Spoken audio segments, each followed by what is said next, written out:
Sterkfontein Cave Incident.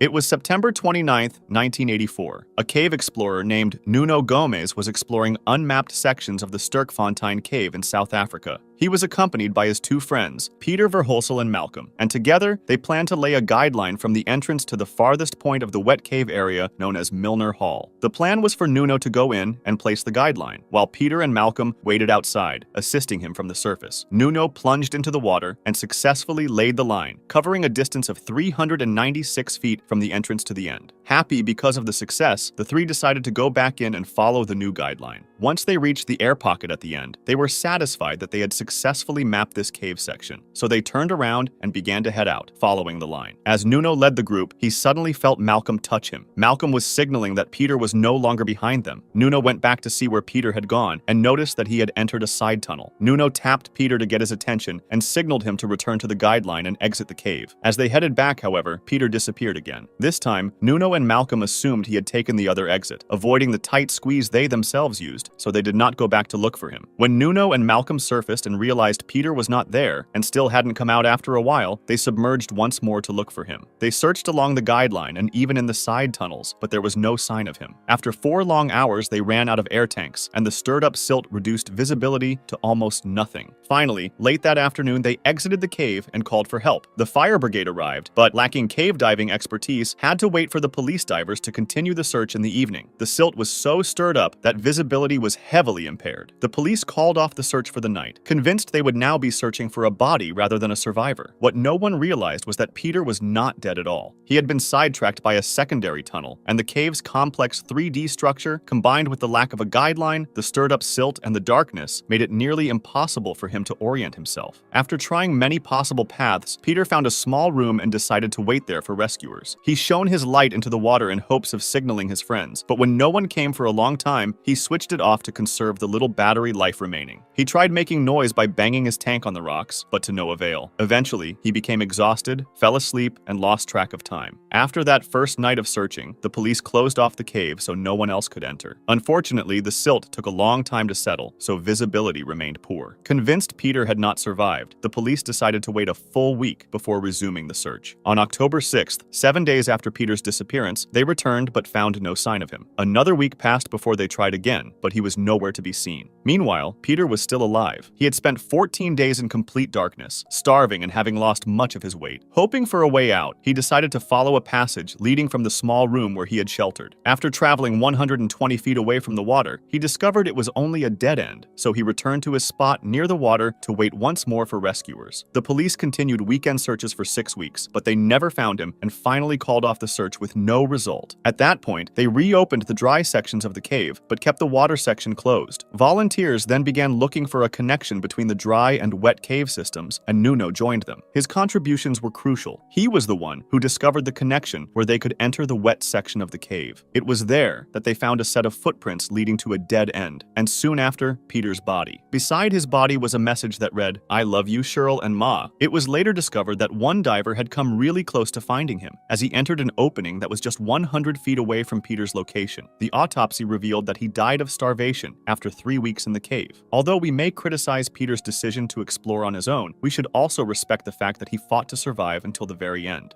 Crooked Swamp Incident. It was March 27, 1982, and Donald Weltner, along with his two sons Christopher and Roger, were about to lead a group of 12 Boy Scouts on a day of cave exploration. This wasn't Donald's first time caving, and even though the passages in the Crooked Swamp cave system were notoriously narrow, he wasn't too concerned. Donald was bigger than the other participants, so if he could get through, the rest of the group could too. At 2 o'clock, they entered the cave through its 16 by 28-inch entrance and stopped in a room inside. Donald was on the eastern side and noticed several smaller tunnels leading from the room. However, because they weren't sure which passages would be too narrow, Donald decided to check one. It involved a tight squeeze but appeared to open to another section, so he tried to push through. The squeeze measured 18 by 20 inches, so tight that he couldn't move his arms backward or lift his head to see ahead. He was followed by his sons, and while moving forward thanks to the mud making the terrain slippery, he reported back to them what was happening. Everything seemed normal until something unexpected occurred. As he pulled himself along, he realized the ground below him was disappearing. Donald slipped down into a tight crevice, and the slick mud prevented him from stopping his slide. His hands were trapped, leaving him no leverage to pull himself up. Making matters worse, the path angled about 30 degrees, so he had to fight against gravity. The crevice was just 5 inches wide, and the slippery mud caused his body to settle more and more. He told his sons to pull on his feet, but after several failed attempts, he told them to get the other adult in the cave, Jim. After a while, Jim also realized they wouldn't be able to free Donald on their own. Donald explained that some rocks had loosened when he slid and were now wedging against his body. Each time they tried to pull him backward, the loose rocks would slide forward and block the passage. Jim exited the cave to call for help. Cave rescue specialists and the police arrived, and because only one person could squeeze into that narrow space at a time, they tried using ropes to free Donald. This didn't work either, so they brought in tools to try breaking some of the rocks. However, given how tight the space was, hours of work led to only small breakthroughs, and Donald's situation grew worse. He was thirsty, hungry, and in a very cold environment, so hypothermia was a major concern. The cavers considered entering from the other side to give Donald food and water, but they found that the passage leading to where he laid was extremely narrow. Only 2 very small cavers, sisters Lynn and Nancy Taylor, were able to fit, but even then, they couldn't reach Donald's head. This meant there was no way of delivering supplies, so rescuers had to act quickly. They decided to dig from above ground, down to where Donald was stuck. The process lasted all day Sunday, getting them close to the required depth. Unfortunately, though, they were about 12 feet away from Donald's position, so they needed to dig laterally. Meanwhile, Donald began giving only grunting responses, which indicated he was likely suffering from hypothermia. On Monday morning, as 2 days passed from when he got stuck, the digging continued, but the team encountered another problem: extremely hard bedrock layers that were impossible to dig through. At this point, they weren't sure if Donald was still alive, so they sent a nurse into the cave with a handheld Doppler machine to see if he still had a pulse. She couldn't detect one, but this wasn't definitive proof of death, since she only had access to his very cold legs. Sometimes, the body's core organs can continue functioning after the extremities have stopped registering a pulse. Seeing how quickly Donald's condition was deteriorating, rescuers started using their most extreme tools, including dynamite, which was extremely risky but appeared to be the only option left. On Tuesday morning, they finally managed to reach his location, and a doctor was sent in immediately, but as many feared, Donald had died. It took an entire day to retrieve his body, and an autopsy later confirmed he had succumbed to hypothermia sometime between Sunday night and Monday morning. Following his death, the cave system was restricted to limited access. Agin Allwed Incident.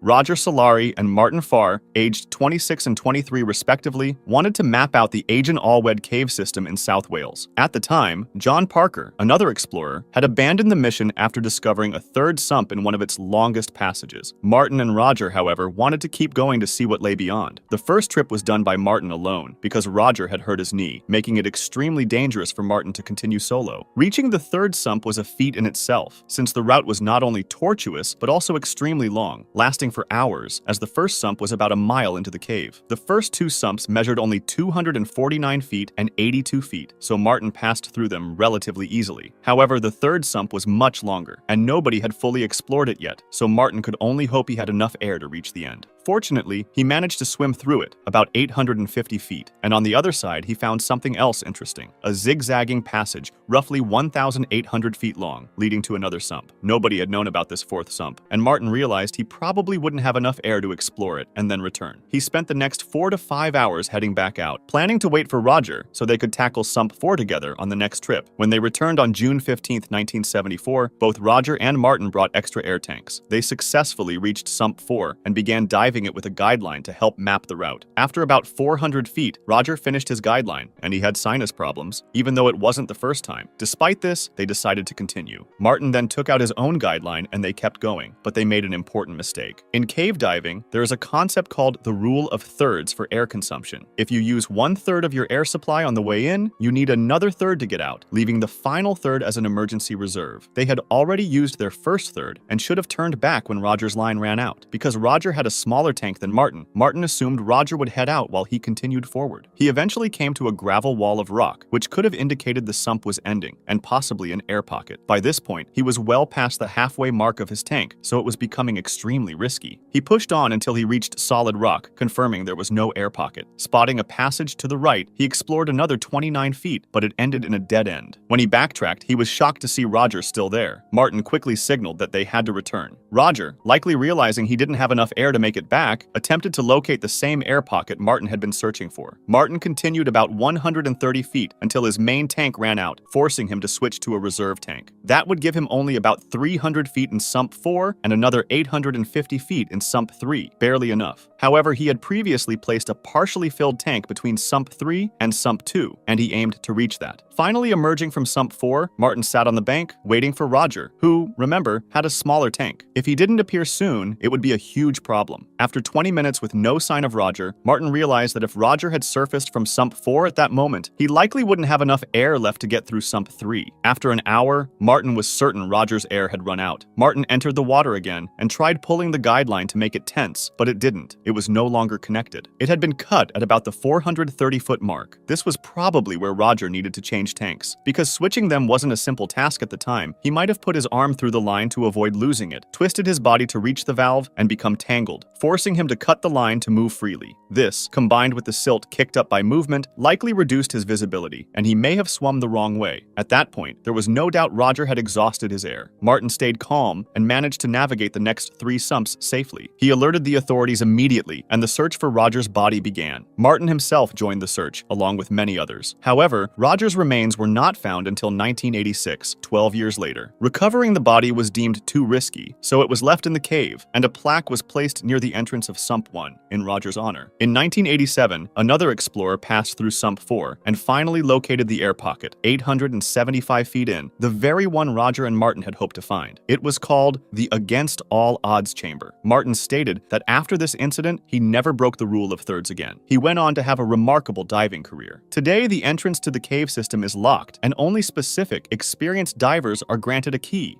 Floyd Collins Incident.